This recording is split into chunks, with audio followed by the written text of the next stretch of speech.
ایک تو اس بارے میں میں یہ بات کرنا چاہوں گی کہ بائی پولر ڈس آرڈر بڑے گریجولی کسی کے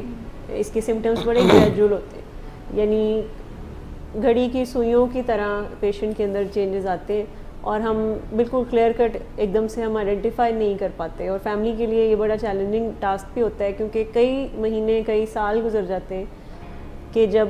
پیشنٹ کی بیماری بڑی ہوتی ہے لیکن فیملی کو اس طرح سے محسوس نہیں ہو رہا ہوتا. وہ ہر ایپیسوڈ پہ یہ کہہ رہے ہوتے ہیں کہ شاید ایسے ہی اس کے اوپر ایک فیز آیا تھا, یہ اب سیٹ ہو گیا تھا تو اب یہ ٹھیک ہو گیا, اب یہ بالکل ٹھیک ہے, 1-2 ہفتے کافی اس کے برے گزرے, یہ مایوس ہو گیا, یہ روتا رہا تھا, یہ کمرے میں اکیلا رہا تھا, اب بالکل ٹھیک ہو گئے. سو ایک تو یہ بڑا ہی آپ سمجھیں کہ گریجول پروسیس ہوتا ہے جب یہ آن سیٹ اس کا کسی کے اندر bipolar disorder develop ہو رہا ہوتا ہے. شروع کی کچھ علامتیں اتنی شدت سے نہیں آتی ہیں, اور شروع میں جب کوئی پہلا ایپیسوڈ کسی کے اوپر آتا ہے, چاہے وہ مینیا کا ہو یا ڈپریشن کا ہو, کوئی بھی ایپیسوڈ جب شروع میں آتا ہے تو وہ سم ٹائمز اتنی شدت سے نہیں آتا اور وہ اتنے لمبے دورانیے کا بھی نہیں ہوتا. سو پہلا ایپیسوڈ اگر کسی کو مثال کے طور پر 19 سال کی عمر میں اگر کوئی بہت ڈپریس ہوا ہے, اور ہو سکتا ہے کہ اس کی پیچھے کوئی وجہ ہو, کسی وجہ سے وہ ڈپریس ہوا ہو, سو شروع میں تو فیملی یہی سمجھتی رہتی ہے کہ یہ کسی وجہ سے ڈپریسڈ ہوا ہے اور اس کے بعد کچھ مہینوں بعد ہفتوں بعد ٹھیک ہو گیا ہے, سو اب یہ ٹھیک ہو. لیکن جیسے جیسے وقت گزرتا جائے گا اس کا ایک تو دورانیہ بھی بڑا ہو جائے گا اس کے ایپیسوڈ کا, اس کی ایپیسوڈ کی شدت بھی بہت زیادہ ہوتی جائے گی آہستہ آہستہ. اور اس کو کوئی اس کے بارے میں کہا جاتا ہے بائی پولر ڈس آرڈر کے بارے میں کہ کسی بھی بائی پولر ڈس آرڈر کے پیشنٹ کو آن ایوریج 10 سال لگ جاتے ہیں علاج تک پہنچنے میں, یعنی علاج کی ضرورت محسوس ہونے میں ہی فیملی کو سم ٹائم 10 سال لگ جاتے ہیں, کیونکہ اس سے پہلے فیملی یہی سمجھتی رہتی ہے کہ یہ شاید اس کی کوئی پرسنالٹی کوئی پرابلم ہے اور کسی سو آئیڈینٹیفائی کرنے کی جہاں پہ بات ہے, سو ہم اس میں دیکھ سکتے ہیں کہ پیشنٹ کے اوپر پہلی بات ہے کہ اس کے اوپر کچھ ایپیسوڈز آتے ہیں, یعنی اس کے موڈ کے مسائل ایپیسوڈک ہیں, یعنی ایک پورا فیز چلتا ہے اس کے اوپر, اور جو کہ کئی دنوں کئی ہفتوں یا پھر مہینے پر بھی مشتمل ہو سکتے ہیں, جس میں کچھ ایپیسوڈ اس کے اوپر ایسے آ رہے ہیں کہ جس میں اس کے موڈ میں بہت اداسی پائی جاتی ہے. آپ اس کے موڈ کو دیکھ سکتے ہیں کہ اس میں بہت اداسی ہے, بہت ہی مایوسی کی وہ باتیں کر رہا ہے, وہ کسی سے مل جل نہیں رہا, اس کے کھانے پینے کی بھی روٹین کو اتنی اچھی نہیں ہے, وہ اپنا خیال نہیں رکھ رہا جیسے کہ پہلے رکھتا تھا, کپڑے بھی نہیں چینج کر رہا, اپنی ہائیجین کا خیال نہیں رکھ رہا, اور اس کی سونے جاگنے کی روٹین بھی کافی خراب ہے, اس کی نیند بہت زیادہ ڈسٹرب ہے, یا پھر بہت زیادہ سو رہا ہے, اوور سلیپنگ بہت زیادہ ہے اگر اس کی, اور زندگی کے بارے میں اس کے جو خیالات ہیں وہ کافی مایوس کن ہیں, اور سال میں یا کچھ ہی ہفتوں میں یا کچھ مہینوں کے لیے اس کے اوپر ایسا بھی کچھ ایپیسوڈ آ جاتی ہے کہ جس میں وہ اس کے مزاج میں بہت تیزی آ گئی ہے, وہ اپنا ضرورت سے زیادہ خیال رکھنا شروع ہو گیا ہے, وہ بہت زیادہ شاپنگ کرنا شروع ہو گیا ہے, بہت پیسے اڑاتا ہے بہت زیادہ, یا ایسے فیصلے کر لیتا ہے اپنے کاروبار کے حوالے سے یا پیسے خرچنے کے حوالے سے, یا کچھ مہنگی چیزیں خرید لینا یا مہنگی چیزیں سستے میں بیچ دینا, اس طرح کے کچھ فیصلے بغیر سوچے سمجھے اگر وہ کر رہا ہے. اس کے علاوہ آپ کو نظر آ رہا ہے کہ وہ بہت زیادہ اس کے رویے میں بہت تیزی آ گئی ہے, بہت زیادہ اوور ٹاکٹیو ہو گیا ہے, بہت زیادہ بات چیت کرنا شروع ہو گیا ہے ضرورت سے زیادہ, یا وہی شخص جو کسی دور میں اپنے آپ کو سمجھتا ہے کہ وہ ایک فیلئر ہے یا اس نے زندگی میں کچھ کیا نہیں ہے, یا وہ کہہ رہا ہے کہ زندگی کا کوئی مقصد نہیں ہے, اچانک سے اگر وہ اس طرح کی باتیں بہت زیادہ شدت سے کرنا شروع ہو گیا ہے کہ میں یہ بھی کر لوں گا, میں یہ بھی کر سکتا ہوں, میں یہ بھی کر سکتا ہوں, بہت ہی ان ریئلسٹک پلانز اگر اس نے بنانے شروع کر دی ہیں اپنے بزنس کے بارے میں, اپنی زندگی کے بارے میں. ایک تو یہ کچھ چیزیں ہیں کہ اس کے اوپر کچھ فیزز فیملی اگر نوٹس کریے کہ آتے ہیں, سال میں 2 دفعہ اگر اس کے اوپر کچھ ایسی ایپیسوڈز آ رہی ہیں, 2 آ رہی ہیں, 3 یا 4 دفعہ اگر ایسی چیزیں آ رہی ہیں, اور یہ 4 دفعہ والی بہت ایکسٹریم پہ آتی ہیں, بہت لیٹ آتی ہیں. وہ اس لیے بھی لیٹ ہو جاتی ہیں کیونکہ کچھ فیملی ممبرز جو ہے نا وہ اس چیز کو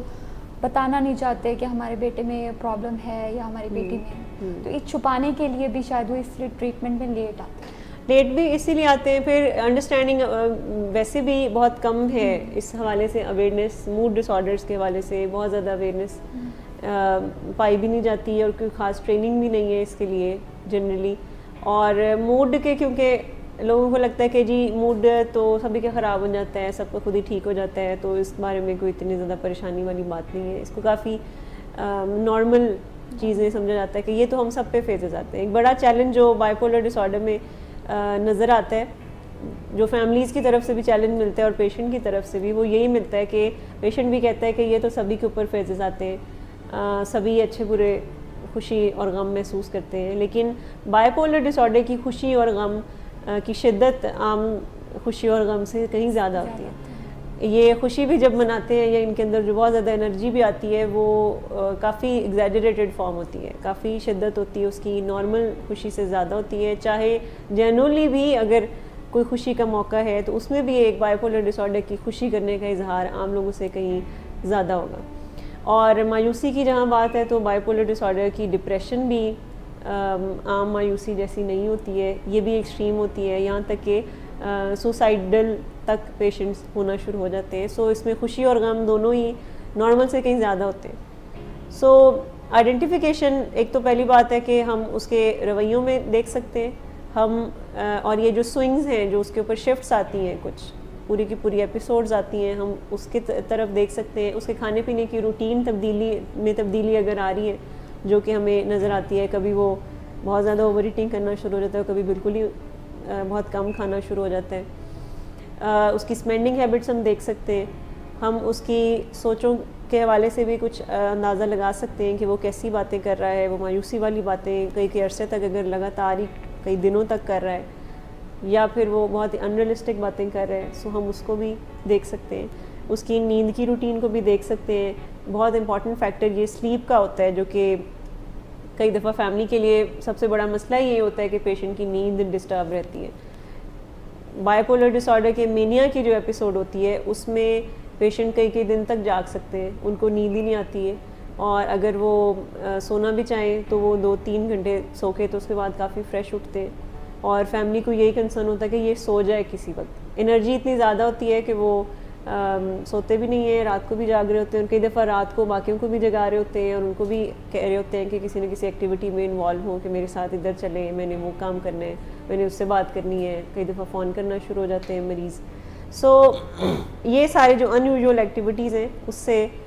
فیملی دیکھ سکتی ہے کہ یہ معاملات بائی پولر ڈس آرڈر یا موڈ ڈس آرڈر کی طرف جا رہے ہیں. اس میں کچھ میں ایڈ کرتا چلوں آپ کی اجازت سے. کئی دفعہ نوجوانوں میں یا ایون گرون اپس میں بھی ایک رویہ یہ بھی دیکھا جاتا ہے کہ وہ اپنے روزمرہ زندگی میں آنے والے چھوٹے بڑے مسائل کو حل کرنے کی بجائے ایک ان میں انتہائی ٹینڈنسی ہوتی ہے جس میں جھگڑا کرنا یا ہوم رن اوے کو اٹیمپٹ کرنا یا سوئسائڈل تھاٹس رکھنا یا خود کو یا دوسروں کو نقصان پہنچانے کے باقاعدہ منصوبے بنانا. یہ بھی خطرے کی نشانیاں ہیں, اور ایسا ہوتے ہی کسی ٹرینڈ پروفیشنل سے اس بارے میں رابطہ ضرور کرنا چاہیے. یہاں پر یہ سوال ضرور لوگوں کے دماغ میں پیدا ہو سکتا ہے کہ یہ سوچیں تو کسی نہ کسی حد تک کافی لوگوں میں دکھائی دیتی ہیں. تو اس کا جواب بھی یہ ہوگا کہ جیسے فزیکل النیسز کچھ بہت عام ہیں, جیسے بلڈ پریشر کی بیماری آپ کو عام دکھائی دیتی ہے, تو کئی دفعہ بائی پولر ڈس آرڈر بھی ٹو اے ویرنگ ڈگری آپ کو کافی لوگوں میں نظر آتا ہے, اور موسٹلی ان ڈائگنوزڈ بھی ہوتا ہے. یس, اور وہ جو ان ڈائگنوزڈ ہوتا ہے وہ زیادہ خطرناک اس لیے ہوتا ہے کیونکہ وہ بڑھتا جا رہا ہے, پروگریسولی اپنی جگہ بنا رہا ہے, خرابیاں پیدا کرتا ہے رشتے ناتوں پر, مریض کی آکوپیشنل ہیلتھ پر, اس کی ایوری ڈے لائف پر برے اثرات پیدا کر رہا ہے. لیکن اس کی بہتری اور علاج کے لیے ڈائگنوسس نہ ہونے کی وجہ سے معاملہ آگے اور خرابی کی طرف ہی چلتا جا رہا ہے. میں ڈائگنوسس پر بھی بعد میں آپ سے بات کروں گا, لیکن probably we will go for one more question. عامر صاحب آپ کچھ پوچھنا چاہ رہے ہیں؟ جی سر, آپ نے جیسے ابھی بات کر رہے تھے اس کے مطابق ہی میم آپ سے میں پوچھنا چاہوں گا اسی میں ایڈ اپ کر کے کہ اکثر لوگ جب اس سٹیج میں چلے جاتے ہیں تو وہ کون سا رسک فیکٹر پہ پہنچ جاتے ہیں کہ جب ان کی ٹریٹمنٹ ہونا لازمی قرار دے دینی چاہیے ہمیں, کہ وہ کون سی سٹیج پہ. ایک تو اکثر ہم نے دیکھا کہ سر نے بھی بتایا کہ بائی پولر ہم جب کنسیڈر کرتے ہیں, جب اس کو کمپلیٹلی اسٹڈی کرتے ہیں تو اکثر لوگوں میں ہم دیکھتے ہیں کہ بائی پولر کی ٹینڈنسی ہے, موجود ہے, لیکن کوئی ایسا رسکی فیکٹر ایک ہوتا ہے کہ جہاں پہ اس اسٹیج پہ جا کے اس سے لوٹنا وہ ایک نارمل لائف نہیں ہوتی, اس کے لیے ٹریٹمنٹ لازمی ہو جاتی ہے. جی, آپ ڈس فنکشنالٹی کی بیسکلی جو آپ بات کریں, ابھی جیسے سر نے بھی کہا کہ ہوم رن اوے ٹینڈنسیز بہت زیادہ جب بڑھنا شروع ہو جائیں اور پیشنٹ اگر اس طرح کی باتیں کر رہا ہے کہ میں خود کو نقصان پہنچا لوں گا اور وہ کچھ اس طرح کی اٹیمپٹس بھی کرنے کی کوشش کرتا ہے یا کسی اور کو نقصان پہنچانے کی بات کرتا ہے. سم ٹائمس تو مینیا میں انرجی اتنی زیادہ ہوتی ہے, اوپر سے پیشنٹ کے خیالات کچھ اس طرح کے بننا شروع ہو جاتے ہیں کہ جس میں ایک سٹیج تو ایسی بھی آتی ہے مینیا کی ایپیسوڈ میں خاص طور پہ کہ جس میں کچھ پیشنٹ سائیکوسس کی طرف جا رہا ہوتا ہے, یعنی ایسی سٹیٹ جس میں حقیقت سے وہ دور ہونا شروع ہو جاتا ہے. اس کے خیالات اس طرح کے بن سکتے ہیں کہ وہ اپنے آپ کو کوئی ولی سمجھ سکتا ہے, وہ اپنے آپ کو کوئی خاص خدا کا چنا ہوا کوئی شخص سمجھ سکتا ہے, یا یہ سمجھ سکتا ہے کہ اس کے پاس کچھ خاص پاورز ہیں. سم ٹائمز پیشنٹ جب سائیکوسس میں ہوتے ہیں تو وہ اپنی ان پاورز کو ٹیسٹ کرنے کی کوشش کرتے ہیں, جیسے پل پہ کھڑے ہو جانا, کسی چھت پہ کھڑے ہو جانا, یا کچھ اس طرح کی کوئی ون ویلنگ کرنا یا ریش ڈرائیونگ کرنا کہ مجھے کچھ نہیں ہو سکتا, میرے پاس کچھ خاص پاورز ہیں. سو اگر اس طرح کے کچھ معاملات آ گئے ہیں یا پیشنٹ لگاتار کئی دن ہو گئے ہیں, 1 ہفتہ ہو گیا, 10 دن ہو گئے ہیں اور اس کی پراپر نیند نہیں ہے, یا وہ کھانا نہیں کھا رہا, یا سو نہیں پا رہا بالکل, یا کانسٹنٹلی وہ بہت زیادہ بے چین ہے, ریسٹلیس ہے, گھر چھوڑ کے بار بار جا رہا ہے, اس طرح کے ایسے معاملات ہوتے ہیں جس میں ڈیفینیٹلی پھر وہاں پہ وہ بات بھی نہیں, یہ اس کنڈیشن میں ہوتے ہیں پیشنٹ کے جس میں اب اس سے بات بھی نہیں آپ کر سکتے, اس کے ساتھ ایون کاؤنسلرز بھی اس سے بات چیت کے تھرو اس کو ہیلپ نہیں کر سکتے. تو یہاں پہ پھر ڈیفینیٹلی اس کو میڈیکیشن کی ضرورت ہوگی, اس کو ٹریٹمنٹ پہ لانے کی ضرورت ہوگی. پر یہ فیز کافی لیٹ آتا ہے انفارچونیٹلی, اسی وجہ سے بیماری کی وجہ سے علاج میں بھی پیشنٹ کافی لیٹ آتا ہے, کیونکہ شروع کے جو سمٹمز ہیں وہ اس کو نگلیکٹ کرتے ہیں, اور ہمیشہ وہ نیگلیجنس کی وجہ سے ہی پیشنٹ میں یہ سارے معاملات ہوتے ہیں کہ جس میں اتنا رسک بڑھ جاتا ہے کہ آخرکار پھر کوئی کسی بڑے انٹرونشن کی ضرورت پڑ جاتی ہے. جناب سر میں ایک اور کویسچن ایڈ کرنا چاہوں گا کہ میم کوئی ایج لمٹ ڈیفائن ہوتی ہے اس کے لیے کہ اس ایج سے پہلے بچہ بائی پولر نہیں ہو سکتا, یا اگر کوئی بڑا ہو گیا جی اب تو یہ 50 اباو ہے یا 60 اباو ہے تو اب اس میں بائی پولر ٹینڈنسی نہیں ہو سکتی کیونکہ جی اس کی پریویس لائف میں کبھی ہم نے اس میں کوئی ایسی سمٹمز نہیں دیکھی, یا ابھی چھوٹا ہے تو ابھی ہو ہی نہیں سکتی, یا ٹین ایج ہے, تو کوئی اسپیسیفک ایج ڈیفائن ہوئی ہوتی ہے کہ ہماری ٹریٹمنٹ تب مانے یا تب ہم ڈکلیئر کریں گے اس میں بائی پولر ڈس آرڈر موجود ہے؟ آن ایوریج اگر ہم بات کریں تو 15 سے 25 سال کی عمر میں جن کے ساتھ موڈ کے مسائل جن کو ہونے ہوتے ہیں یا ڈس آرڈر کے معاملات اگر ہونے, ان کے موڈ کو زیادہ اگر خطرہ ہوتا ہے تو 15 سے 25 سال کی عمر میں آن سیٹ پہلا ہو جاتا ہے موڈ ڈس آرڈرس کا, اور سم ٹائمز اس ایج میں اتنی شدت سے نہیں ہو سکتا, لیکن پہلا ایپیسوڈ اسی عمر میں 15 to 25 بالکل ہوتا ہے, اور سم ٹائمز چھپا ہوتا ہے, نظر کوئی 30 سال کے بعد ذرا ابھر کر سامنے آ جاتا ہے یا 35 سال کی عمر میں سامنے آ جاتا ہے, لیکن اگر ہسٹری سے پتہ چلے تو ہم دیکھ سکتے ہیں کہ ینگ ایج سے ہی یہ چیزیں نظر آتی ہیں بچوں میں. اور ڈائگنوزز شاید ضروری نہیں ہے کہ 15 سے 25 سال کی عمر میں کسی کو مل جائے, کیونکہ جیسے میں نے کہا کہ علاج میں پیشنٹس دیر تک پہنچتے ہیں کیونکہ وہ اس کی شدت آہستہ آہستہ بڑھتی ہے, اور علاج کی ضرورت شروع میں فیملی کو یا پیشنٹ کو محسوس نہیں ہوتی. لیکن ایج آف آن سیٹ 15 سے 25 سال کے بیچ میں ہی ہے کہ جس میں کوئی سمٹمز نظر آنا شروع ہو جاتے ہیں جو رسک پہ ہوتے ہیں, یہ والی جو ایج ہوتی ہے کہ جس میں اگر کسی کے ساتھ یہ ایشوز ہونے ہیں تو اس کا ایپیسوڈ اسی عمر میں نظر آ جاتا ہے. اس میں ایک چیز میں ایڈ کرتا چلوں, ایج آف آن سیٹ بڑی اہم ہے. 50 کا ورڈ آپ نے یوز کیا, 50-60 ایئرس. ہمیں یہ دیکھنے کا موقع مل رہا ہے اور پڑھنے اور جاننے کا بھی کہ پہلے ایج آف آن سیٹ زیادہ ہوتی تھی, کم عمری میں بائی پولر ڈس آرڈر کا ڈائگنوسس نہیں دیکھنے کو ملتا تھا, لیکن پچھلے 50 ایئرس پرٹیکولرلی لاسٹ 30-25 ایئرس میں ایج آف آن سیٹ کم ہوتی جا رہی ہے. اب ہم لڑکوں لڑکیوں میں لڑکپن میں بھی بائی پولر ڈس آرڈرس کے سمٹم دیکھ رہے ہیں, اور ویسے سمجھانے کے لیے تو ڈفرینٹ ایج گروپس میں بتایا جاتا ہے, لیکن وی بلیو کہ جہاں پر بھی پروفاؤنڈ رسکس جو ہیں وہ نظر آنا شروع ہو جائیں تو پھر مزید انتظار نہ کیا جائے. سو مچ سو کہ یہ بات بھی ڈاکٹرز پر چھوڑ دی جائے کہ وہ اپنا ڈائگنوسس کیا بناتے ہیں. سائیکاٹری میں یہ بھی بہت اہم ہے کہ اس میں اس طرح کا definitive clear cut crystal clear diagnosis نہیں ہوتا جیسے فزیکل النیسز میں ہوتا ہے. اس میں چیزیں بہت اپنی جو کتابوں میں باؤنڈری لائنز ہیں ان کو کراس کرتی ہیں. ایک بیماری کی پریزنٹیشن میں کئی دفعہ آپ کو دوسری بیماری کا کچھ نہ کچھ رنگ نظر آ رہا ہوتا ہے, اور یہ معاملہ جسمانی بیماریوں میں بہرحال نہیں ہوتا. بلڈ پریشر ہوتا ہے تو بلڈ پریشر ہوتا ہے, لیکن ذہن کے اور نفسیات کے مسائل میں اگر موڈ خراب ہے تو کچھ نہ کچھ تھاٹ بھی کچھ نہ کچھ افیکٹ ہو کے خراب ہوتا ہوا نظر آتا ہے. ایسا نہیں ہوتا کہ انگزائٹی بھی نظر آتی ہے, سلیپ کے ڈسٹربنس بھی جو ہے وہ نظر آتی ہے. اس میں بہت سے اوور لیپنگ ایریاز ہیں, یہ گرے ایریاز ہیں. اس میں کوشش کرنی چاہیے کہ ڈائگنوسس کا معاملہ ڈاکٹرز یا سائیکالوجسٹ پر چھوڑ دیا جائے, اور ہمیں ہمارے مریض کی بیماری کی وجہ سے اور مریض کو اپنی بیماری کی وجہ سے جو جو دقتیں ہیں, جو پریزنٹنگ کمپلینٹس ہیں, ان کو فی الفور ایڈریس کیا جائے. In the due course of time diagnosis بھی آ جائے گا, اور سائکیٹرک النیسز میں ڈائگنوز بعد میں ریفائن یا ری فارمولیٹ بھی ہوتا رہتا ہے. وہ کوئی ڈیفینیٹیو حرف آخر نہیں ہوتا جو ایک دفعہ ہو کے ختم ہو جائے گا. جی سر, آپ نے بات کی کہ فزیکل جو النس ہوتی ہے وہ ان کا ایک سیپریٹ, لیکن یہ تھاٹس کا جو آپ نے مجھے کنسیپٹ دیا میرا کلیئر ہوا ہے کہ یہ ایک دوسرے سے اوور لیپ کر رہی ہوتی ہیں, کافی حد تک اوور لیپ کر رہی ہیں. تو کیونکہ ایک آرگن ہے نا برین, یہ سارے برین ڈس آرڈرز ہوتے ہیں, اور برین میں جب ایک جگہ پر کوئی کمی کمزوری یا خرابی پیدا ہوتی ہے تو وہ اتنا انٹر کنیکٹڈ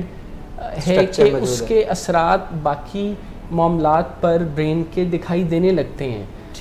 چیزیں اس طرح سے کمپارٹمنٹلائز نہیں ہیں جس طرح جسم میں ہیں. جیسے کڈنیز کی خرابی میں کڈنیز کی خرابی ہوگی, دل پر پروفاؤنڈ اثر نہیں ہوگا, لیکن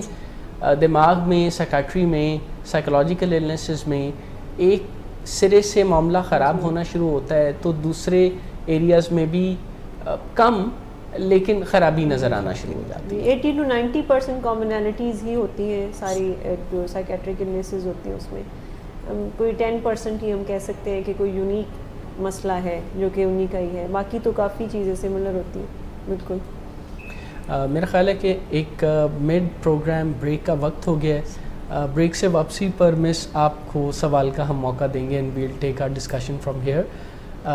late us take a short break. کہ محض آپ کے نشہ کرنے یا نہ کرنے کا معاملہ نہیں ہے, یہ ایک بیماری کا معاملہ ہے, اور وہ بیماری آ چکی ہے جس کا ثبوت یہ ہے کہ آپ کو بہت زیادہ نشہ کرنا پڑتا ہے اور پھر بھی اس کا کوئی آپ کی مرضی کا اثر نہیں ہوتا, اور کچھ منفی اثرات بھی آتے ہیں. جیسے شراب کے نشے میں انٹاکسیکیشن ہوتی ہے, اسی طرح دوسرے نشوں میں بھی کچھ ضمنی اثرات آتے ہیں. چرس کے نشے میں اریٹیبلٹی ہوتی ہے, اور بعض اوقات تو ڈیلیوژنز ہونے لگتے ہیں, یعنی ایسے نظریات ذہن میں آنے لگتے ہیں کہ دوسرے لوگ پاگل سمجھنے لگتے ہیں. تو وہ ان ٹاکسنز کی وجہ سے ہوتے ہیں جو نشے کے جسم میں صحیح طرح سے پروسیس نہ ہونے کی وجہ سے سامنے آتے ہیں. سب سے پہلا جو نظریہ ہے وہ یہ ہے کہ مریض کو سمجھ میں آ جائے کہ اس کے جسم میں, یعنی صرف ذہن میں تو نشے کا شوق پل رہا ہے, لیکن جسم میں نشے کی مخالفت ابھر رہی ہے.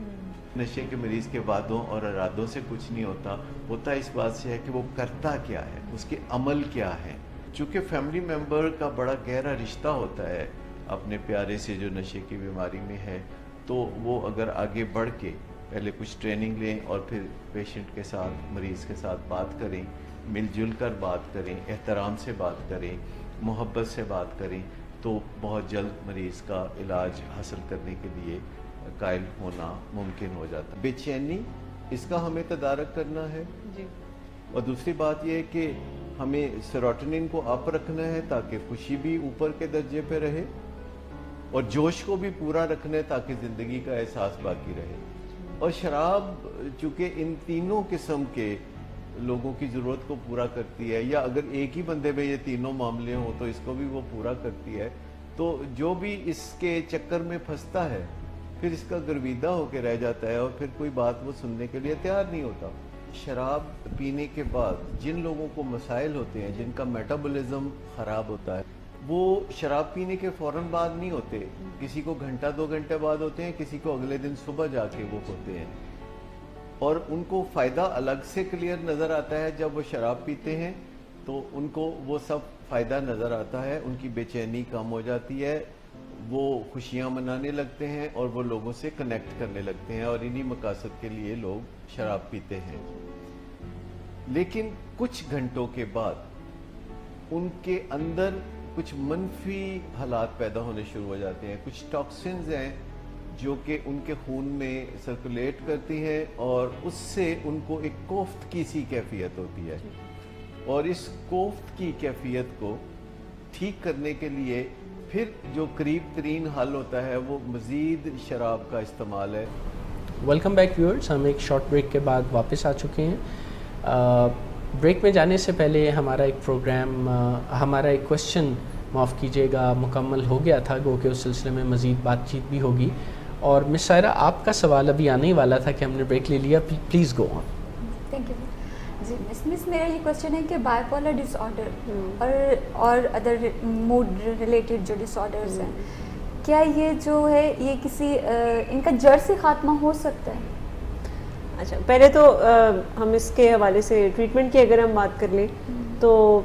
بائی پولر ڈس آرڈر یا موڈ ڈس آرڈرز جیسے ڈپریشن ہے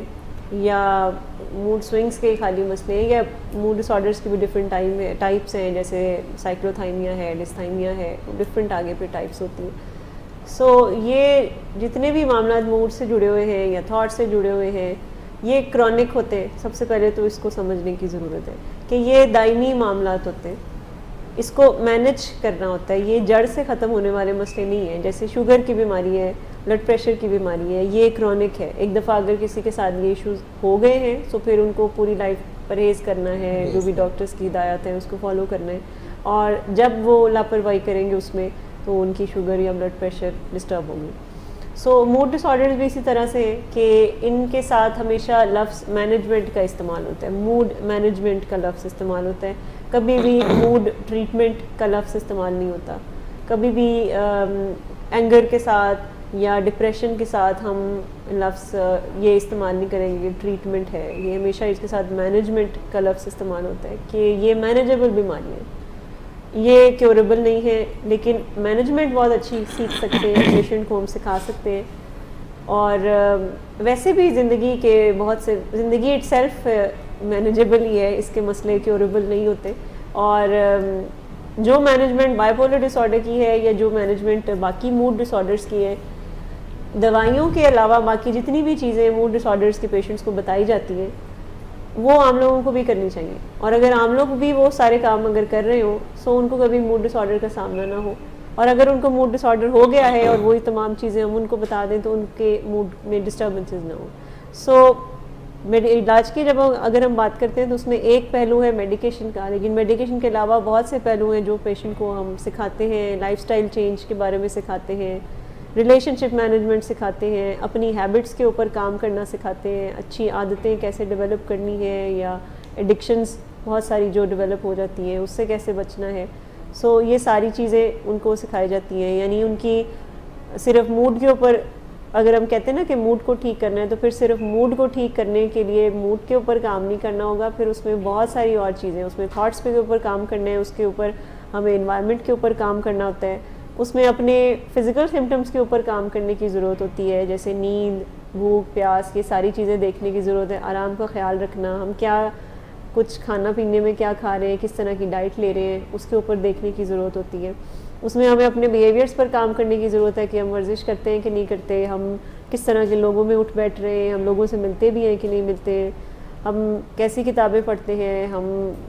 کس طرح کی, ہم ٹیلی ویژن میں کس طرح کے پروگرامز دیکھتے ہیں. تو یہ ساری چیزیں پھر ہمیں سکھانی ہوتی ہے پیشنٹس کو. لیکن جڑ سے جو ختم ہونے والا معاملہ ہے وہ انفارچونیٹلی ایسا کوئی لفظ اس کے ساتھ ہم جوڑتے نہیں ہیں کہ یہ کیوریبل ہے, کیور نہیں ہے. ہاں یہ ٹریٹیبل ضرور ہے, یعنی ان کا علاج موجود ہے ان پرابلمس کا, بٹ یہ کیوریبل نہیں, بٹ مینیجیبل ہے. اور آج کی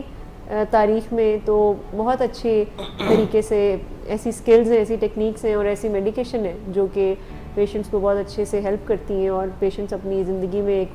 زندگی کو فنکشنل طریقے سے گزار سکتے ہیں اگر تو وہ مینجمنٹ اسٹریٹجی سیکھ لیں. مس گو کہ اگلا سوال تو عامر صاحب کرنا چاہ رہے تھے, لیکن اسی کا ایک سیکنڈری سوال میرے ذہن میں یہ آ رہا ہے کہ یہ خواہش مریض کے دل میں اور اس کے فیملی ممبرس کے دل میں بہت زیادہ اور پروفاؤنڈ ہوتی ہے، اور یہ بات انہیں چین نہیں لینے دیتی. وہ سم ہاؤ کسی نہ کسی شکل میں اس مسئلے اور بیماری کو جڑ سے اکھاڑنے کی کوششوں کی کم از کم سوچ تو ضرور رکھتے ہیں. جب وہ سوچ رکھتے ہیں تو کہیں نہ کہیں یہ جو جتنی بھی سوڈو ٹریٹمنٹس ہیں، ایسی ٹریٹمنٹس جن کا ٹریٹمنٹ سے کوئی تعلق نہیں ہے، جس طرح کبھی غلغلہ اٹھتا ہے دنیا میں آرگینک کا، کبھی غلغلہ اٹھتا ہے ہومیوپیتھی کا، کبھی غلغلہ اٹھتا ہے نیچرل ریمیڈیز کا، اس طرح کی بہت سی چیزوں کا آنا جانا لگا رہتا ہے. سوال یہ ہے کہ کیا کوئی آلٹرنیٹیو ٹریٹمنٹ ہے ماں سوائے اس ٹریٹمنٹ کے یا اس ڈیفینیشن کے جو میڈیکل سائنس ایک ٹرائیڈ اور ٹیسٹڈ اور پروون طریقوں کے ذریعے بائی پولر ڈس آرڈر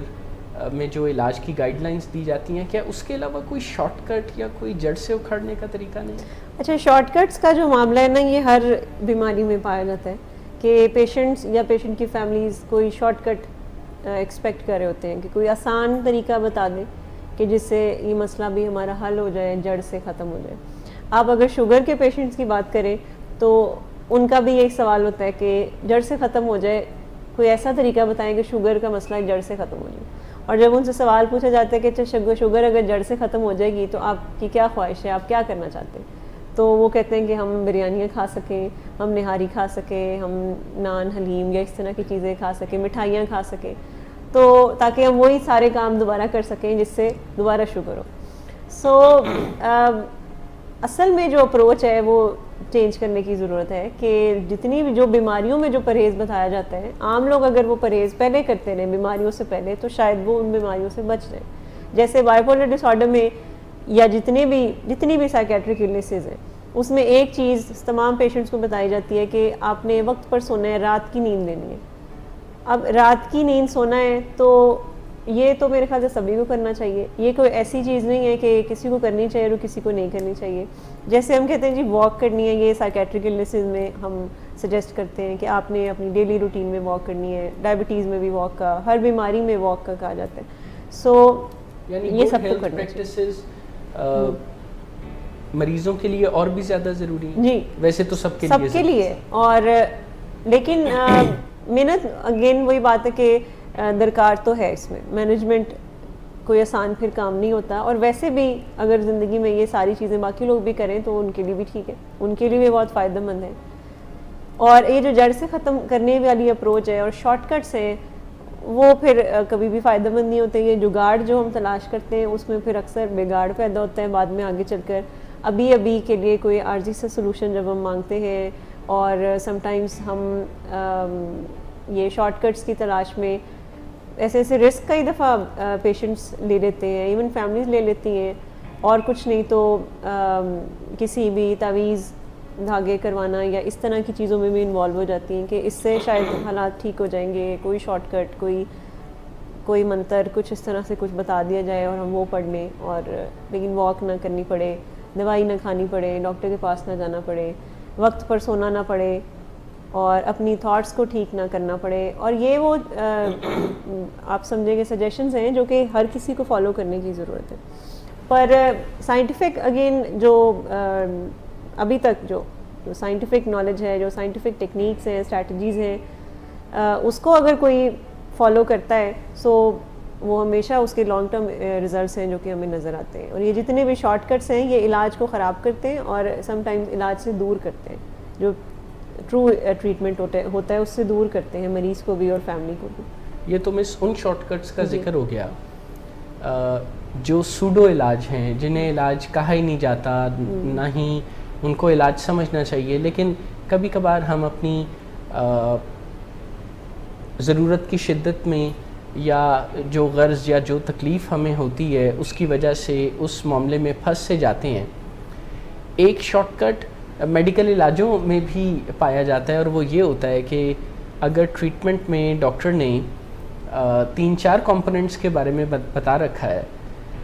نسخہ جن میں سے ایک ہے، جی یعنی نسخے پر جو دوائیاں لکھی جا رہی ہیں تو دیکھا جاتا ہے کہ عام طور پر نسخے یا دوائیوں پر تو کچھ نہ کچھ فوکس کر لیا جاتا ہے کم یا زیادہ, لیکن باقی کمپوننٹس پر توجہ نہیں دی جاتی. یہ کیا معاملہ ہے؟ اور پھر اسی سے اگلا سوال ہم عامر صاحب کا جو ٹریٹمنٹس یا مینیجبلٹی کے حوالے سے لائف سٹائل چینجز ہیں اس پر بھی کریں گے, لیکن علاج کے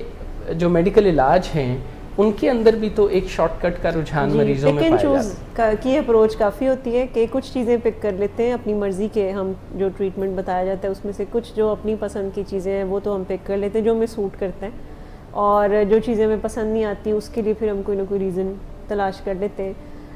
یہ ایڈکشن کی بیماری میں بھی یہی معاملہ ہے کہ ایڈکشن کے پیشنٹس کو کہا جاتا ہے کہ آپ نے کسی بھی طرح کا اب نشہ آپ نہیں کر سکتے, تو اس میں وہ پک اینڈ چوز کرتے ہیں کہ اچھا شراب تو نہیں پی سکتا لیکن سگریٹ پی لوں گا, بیئر پی لوں گا یا اور کوئی نشہ.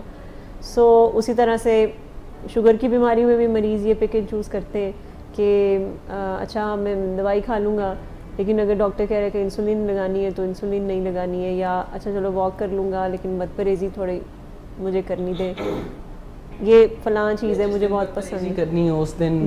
دوائی یا انسولین کا بڑھا دینا. جی, تو پک اینڈ چوز کی اپروچ سائیکیٹرک النیسز بھی بہت زیادہ ہے. کچھ کیسز ہوتے ہیں جس میں دوائی کی طرف رجحان زیادہ ہوتے ہیں اور لائف سٹائل چینج کی طرف رجحان نہیں ہوتا. وہ کہتے ہیں اچھا ہم دوائی کھا رہے ہیں نہ بس دوائی کھاتے رہیں گے, لیکن نہ واک کرنے کا کچھ کہیں, نہ رات کو ٹائم پر سونے کے لیے کچھ کہیں, نہ کاؤنسلنگ پہ جانے کا کچھ کہیں, نہ اور جو باقی اسٹریٹجیز ہیں موڈ مینجمنٹ کی اس کے بارے میں کچھ نہ کہیں ہمیں. ڈائٹ بھی ہمیں جو بھی کھانا چاہ رہے ہیں وہ کھائیں. سو کچھ کیسز ہوتے ہیں جو کہتے ہیں کہ اچھا ہم باقی چیزیں کر لیں گے, باقی جو لائف سٹائل چینج ہے وہ کر لیں گے, لیکن دوائی نہیں ہم نے کھانی, وہ ہم سے نہیں کھائی جائے گی تو وہ ہم نے نہیں کھانی, وہ ہمیں مسئلہ کرتی ہے. سو پک اینڈ چوز اس میں بھی ہے. پر اگر کسی نے ریزلٹس چاہیے کسی کو اگر اپنے ٹریٹمنٹ میں سے, تو اس کے لیے ضروری ہے کہ اس کو ہولسٹک اپروچ کی طرف جانا ہے کہ اس میں پھر لائف سٹائل چینج بھی چاہیے ہوگا, اس میں پھر میڈیکل ہیلپ جہاں ضرورت ہے تو وہ بھی چاہیے ہوگی, اور جیسے ڈاکٹر نے ریکمینڈ کیا ہے وہ اسی طرح سے چاہیے ہوگی. پک اینڈ چوز والا معاملہ نہیں کر سکتے پھر ہم علاجوں میں کہ یہ چیز پسند نہیں سو یہ نہیں کرنی ہے, آدھی چیز کرنی ہے اور آدھی نہیں کرنی ہے. یہی وجہ ہوتی ہے کہ جب آدھا ادھورا علاج ہوتا ہے تو یہ اس کی وجہ سے جب علاج پراپر نہیں ہو پاتا تو لوگ اور علاج سے دور جاتے ہیں. ان کو لگتا ہے کہ علاج کا بھی کوئی فائدہ نہیں ہے, ان بیماریوں کا کوئی علاج ہی نہیں ہے, ان بیماریوں کو کچھ ہو ہی نہیں سکتا. سائیکیٹرک النیسز کے بارے میں کافی ہوپ لیسنس پائی جاتی ہے جنرلی کہ ان کا کچھ ہو نہیں سکتا, ان بیماریوں کا کوئی حل نہیں ہے, کیونکہ ایکسپیکٹ یہ کیا جا رہا ہوتا ہے کہ کچھ کی بجائیں اور چیزیں ٹھیک ہو جائیں اور دوبارہ اس کو ٹھیک کرنا نہ پڑے اور مینجمنٹ نہ کرنی پڑے اور جڑ سے مسئلہ ختم ہو جائے, کیونکہ یہ تو لائف لانگ مینجمنٹ ان کی درکار ہوتی ہے اور ہر ڈومین میں چاہیے ہوتی ہے. ایک چیز ایک ڈومین میں اگر کوئی خرابی چل رہی ہے تو وہ دوسری ڈومین پہ افیکٹ کرے گی. اگر کوئی رات کو دیر سے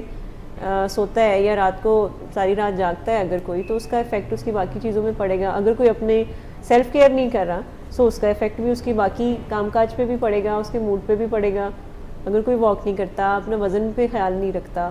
یا اس کے رشتے ناطے ٹھیک نہیں ہیں, ہر وقت وہ لڑائی جھگڑا کرتا ہے یا معاف نہیں کرتا, دل میں رنجشیں پال کے رکھتا ہے, تو اس کا اثر بھی اس کے موڈ کے اوپر پڑے گا. تو سب انٹر ریلیٹڈ ہوتی ہیں. سو ہمیں پھر کمپلیٹ آپ سمجھیں کہ ایک پیکیج کی طرح اپنے ٹریٹمنٹ کو لے کر چلنا ہے کہ جس میں جہاں میڈیکل ہیلپ ہے وہ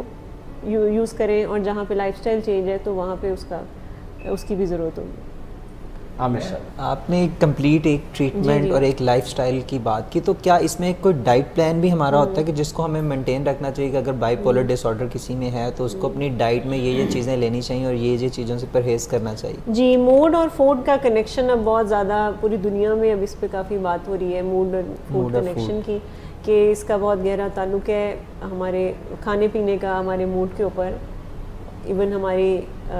سلیپ نیند کے جو اوقات ہیں اس کے اوپر, ہماری اندر یہ جو ریسٹ لیسنس بے-چینی گھبراہٹ ہوتی ہے اس کے اوپر ہمارے کھانے پینے کا بہت بڑا اثر ہے. جیسے کہ اگر ہماری ڈائٹ میں کیفین بہت زیادہ ہے, چائے کافی بہت زیادہ ہم استعمال کرتے ہیں, یا میٹھی چیزیں ہم بہت زیادہ کھاتے ہیں, یا کھانے پینے میں جنک فوڈ بہت زیادہ ہے, یا میدے والی چیزیں بہت زیادہ ہیں, اس طرح کی چیزیں باہر کے کھانے بہت زیادہ ہیں, اور جو آپ سمجھیں کہ جو نیچرل چیزیں ان سے دور ہیں, وہ کھانے اگر کم ہیں, جیسے سبزیاں یا فروٹ ہے وہ اگر کم ہے, دالیں کم ہیں, اس طرح کی چیزیں اگر کم ہیں, اور ہم ریفائنڈ چیزیں زیادہ کھا رہے ہیں, تو اس کا ہمارے موڈ کے اوپر بہت ہی برا اثر پڑے گا. اور یہی وجہ ہے کہ آپ دیکھیں کہ آج کل جتنی بھی ینگ ایج میں بھی, آپ اگر چھوٹے بچوں کو بھی دیکھ لیں, سو وہ بھی اگر بہت زیادہ چپس بسکٹ اور اس طرح کی چیزوں کو استعمال کرتے ہیں تو ان کے موڈ میں آپ کو بے چینی نظر آئے گی, بہت زیادہ ہائپر نظر آئیں گے, ان کی نیند کے بھی آپ کو پیٹرن کو ڈسٹرب نظر آئیں گے. سو جہاں ہم لائف اسٹائل چینج کی بات کرتے ہیں تو اس میں ڈیفینیٹلی ڈائٹ کا ایک بہت اہم رول ہے, اور پھر کتنی کوانٹٹی میں کھاتے ہیں یہ بھی بہت اہم ہے, کیونکہ سم ٹائمز پیشنٹس اپنی طرف سے چاہے وہ ہیلدی فوڈ ہی کھا رہے ہوتے ہیں لیکن اس کی کوانٹٹی میں کئی دفعہ وہ احتیاط نہیں رکھتے, جیسے دودھ بہت زیادہ پینا, یہ بھی بہت دیکھا ہے کہ موڈ ڈس آرڈرز بڑا کامن ہے کہ دودھ بہت زیادہ پینا, یا چائے کافی کا بہت زیادہ استعمال کرنا, یا اگر فروٹ بھی کھانے ہیں تو پھر بہت زیادہ یا تھوڑا کوانٹٹی میں, یا اس کے اوقات میں بڑا ڈفرینس ہوتا ہے کہ رات کو 2 بجے کھا رہے ہیں, 3 بجے کھا رہے ہیں, کوئی ٹائمنگس نہیں ہے. سو اس کا ہمارے موڈ کے اوپر ڈیفینیٹلی اثر ہوتا ہے. تو سر میں اور ایک ایڈ کرنا چاہتا ہوں, تو فزیو تھراپک ٹیکنیکس کو یوز کرنی چاہیے اس کے لیے جو بائی پولر ڈس آرڈر میں اگر کوئی مبتلا ہے تو وہ کون سی ہوں گی؟ اگر آپ دیکھیں, اگر ہم تھیراپی کی بات کریں تو ڈیفینیٹلی کاؤنسلنگ کی ضرورت ہوتی ہے. اس میں جہاں میڈیکل ہیلپ تو چاہیے ہوتی ہے پیشنٹ کو, اگر تو پیشنٹ کے موڈ مزاج کے معاملات بہت زیادہ شدت اختیار کر گئے ہیں, اس کے اپنے بس میں نہیں ہے, ڈپریشن بہت سیویئر ہے کہ سوسائڈل ہو رہا ہے, یا مینیا بہت زیادہ ہائی لیول کا اتنا جا چکا ہے کہ جس میں وہ آؤٹ آف کنٹرول ہو رہا ہے, وہ اگریسو ہو رہا ہے, یا خود کو یا کسی اور کو نقصان پہنچا رہا ہے, یا ریسٹلیسنس ہو رہا ہے, گھر سے بار بار گھر چھوڑ کے جا رہا ہے, یا اور اس طرح کے معاملات ہیں کہ شاپنگ ڈھیر ساری کر رہا ہے, پیسے ضائع کر رہا ہے, تو وہاں پہ ڈیفینیٹلی اس کو میڈیکل ہیلپ کی ضرورت ہے. لیکن کاؤنسلنگ ایک ایسی چیز ہے, تھیراپی ایک ایسی چیز ہے کہ جو کہ اس کو پھر مینجمنٹ سکھائے گی. اصل میں میڈیکیشن کا رول 51% ہوتا ہے موڈ ڈس آرڈرز میں, اور تھیراپی کا رول آپ سمجھیں کہ 49% ہوتا ہے, لیکن ڈیفینیٹلی ہوتا ہے. اور کاؤنسلنگ کے تھرو ہی, تھیراپی کے تھرو ہی ہم پیشنٹ کو پھر ایجوکیٹ کرتے ہیں کہ اس کو لائف اسٹائل کو کیسے چینج کرنا ہے. پھر عادتیں بنانا بھی بڑا مشکل ہوتا ہے, سو اس کے بارے میں بھی پیشنٹ کو ایجوکیٹ کرنا ہوتا ہے. اسٹریس مینجمنٹ ٹیکنیکس ہیں جو کہ پیشنٹس کو سکھانی بہت ضروری ہے, کیونکہ موڈ ڈس آرڈرز میں اسٹریس بہت بڑا ٹریگر ہوتا ہے. بالکل, کہ جیسے ہی اسٹریس لیول بڑھتا ہے تو پیشنٹس کے موڈ کے بھی معاملات خراب ہوتے ہیں, اور بائی پولر میں تو باقاعدہ پیشنٹس کے کوئی نہ کوئی ایپیسوڈ ٹریگر ہو جاتا ہے خالی اسٹریس کی وجہ سے. سو پیشنٹ کو اسٹریس مینجمنٹ اسکل سکھانی ضروری ہے. اینگر مینجمنٹ کی اسکلز ہیں جو کہ پیشنٹ کو سکھانی بہت ضروری ہوتی ہیں, کیونکہ اس کا تعلق بھی کہیں نہ کہیں اسٹریس سے ہوتا ہے, کیونکہ ان کی کوپنگ اتنی اچھی نہیں ہوتی ہے, وہ بڑی جلدی فلیئرڈ اپ ہو جاتے ہیں. سو ڈیفینیٹلی تھیراپی کا اس میں تعلق ہوتا ہے موڈ مینجمنٹ میں جب ہم بات کرتے ہیں. تو عام طور پر بائی پولر ڈس آرڈر کو ذہین لوگوں کی بیماری کہا جاتا ہے, جن کا دماغ باقی لوگوں سے زیادہ اچھا, بہتر اور سپر سونک سپیڈ سے چلتا ہے. کچھ لوگوں میں بائی پولر کی طرف جرنی سے پہلے ہی اس طرح کے معاملات دیکھے جاتے ہیں کہ وہ ذہنی طور پر بہت ساؤنڈ ہوتے ہیں, وہ کم پڑھ کر بھی زیادہ اچھا رزلٹ جو ہے وہ کریٹ کر ڈالتے ہیں, اچھے مارکس لے لیتے ہیں. بائی پولر ہو جانے کے بعد تو پھر علاج ہوگا ہی جی, اس کے بغیر تو کوئی چارہ نہیں. لیکن کیا کچھ ایسی لائف سٹائل چینجز کسی کو بتائی جا سکتی ہیں یا سکھائی جا سکتی ہیں جس سے اگر اس کے اندر ذہانت زیادہ ہے, جو کہ ایک بڑا کامن لنک ہے بائی پولر زندگی میں آگے جا کے ہوگا, اس کا ایک پریکرسر اسے سمجھا جاتا ہے, تو کیا ایسی لائف سٹائل چینجز یا ایسی سیلف کیئر یا ویل بینگ کو ہینڈل کرنا سکھایا جا سکتا ہے جس سے یا تو بائی پولر ڈس آرڈر کا سامنا ہی نہ کرنا پڑے, اور اگر ہو بھی تو وہ اتنا معمولی ہو کہ اس سے زندگی پر برا اثر نہ پڑے؟ پہلی بات تو ہم ڈائگنوزز پہ اگر کریں تو بائی پولر ڈس آرڈر ایک ڈائگنوزز ہے, لیکن اگین ڈائگنوزز کا انتظار نہیں کرنا ہوتا کہ ڈائگنوزز ہوگا تو پھر ہم کچھ کریں گے, یا جب تک ڈائگنوزز نہیں ملا یا ہمیں کچھ کہا ہی نہیں ہے تو اگر موڈ کے مسائل ہیں بھی تو خیر ہے.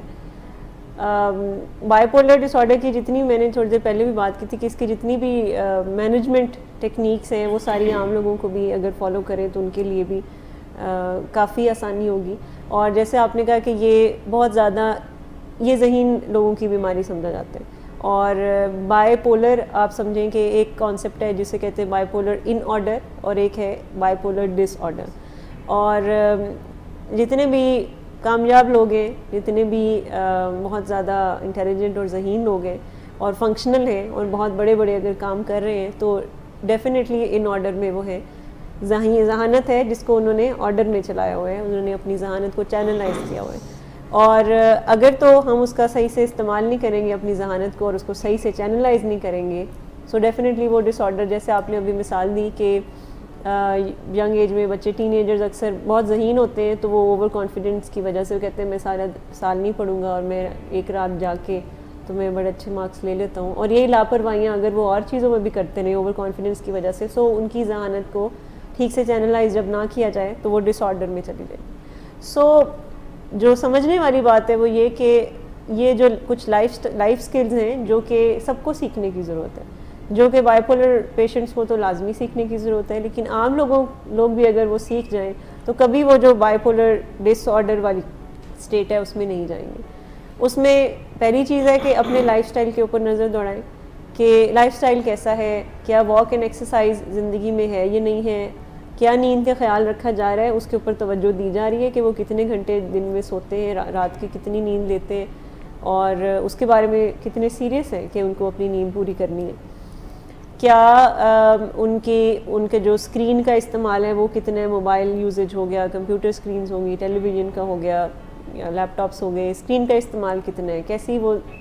ان گیجٹس کا استعمال کرتے ہیں, ویڈیو گیمنگ کتنی کھیلتے ہیں, اس طرح کی کہ کوئی ایڈکشن تو نہیں, ان کی ڈائٹ کیسی ہے, اس چیز کو دیکھنے کی ضرورت ہے. کیا کھانے پینے کو وہ ایک میڈیسن کے طریقے سے تو نہیں استعمال کرتے کہ ابھی میں بور ہو رہا ہوں تو میں کھانا کھا لوں, ابھی میں تھکا ہوں تو کھانا کھا لوں, ابھی نیند نہیں آ رہی رات کو تو میں کھانا کھا لوں. کیا وہ اس طرح سے کھانے کو استعمال کرتے ہیں یا موڈ کو اچھا کرنے کے لیے کھانا کھاتے ہیں جیسے چائے کافی کا استعمال. سو یہ ساری چیزیں لائف سٹائل میں آتی ہیں تو اس کو دیکھنے کی ضرورت ہے. اس کے علاوہ اپنے ریلیشن شپس کے اوپر کام کرتے رہنا یہ بہت ہیلپ فل ہے کیونکہ, اور اس کے لیے اگین اسکلس بھی درکار ہوتی ہیں کہ بات چیت کے انداز سیکھنے ہوتے ہیں, اسرٹیونیس سیکھنی ہوتی ہے کہ کس طرح سے ہم